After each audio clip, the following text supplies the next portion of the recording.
A lot of us have seen an oscilloscope before, but what about a spectrum analyzer? What is it actually showing you?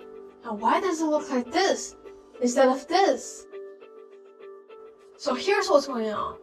Think of an oscilloscope and a spectrum analyzer as two ways of viewing the same signal.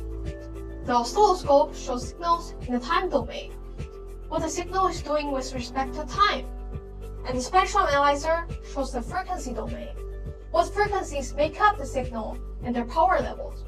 So, same signal, but different perspectives.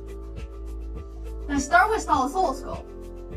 This is the time domain view, which means you are seeing voltage change over time. You can see how the signal rises, falls, switches, or shows little glitches. And it's great for checking timing, shape, ringing, overshoot, and edge quality.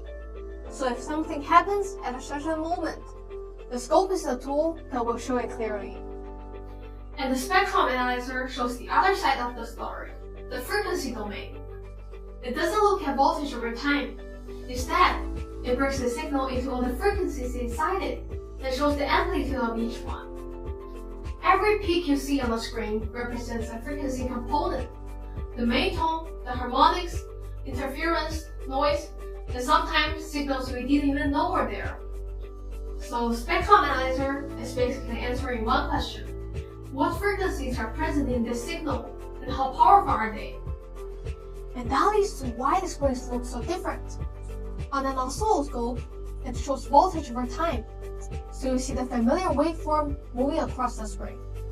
On a spectrum analyzer, you're seeing peaks instead, because it shows energy at different frequencies, and each peak represents how strong a specific frequency is in the signal. And this is why the square wave looks square on the scope, but on a spectrum analyzer, it turns into a series of peaks, because that's its harmonic content. So how do you decide which tool to use? Use an oscilloscope when you need to look at how a signal behaves over time. Things like troubleshooting a circuit that isn't switching correctly, checking timing in a digital design, or verifying that a waveform is clean and stable.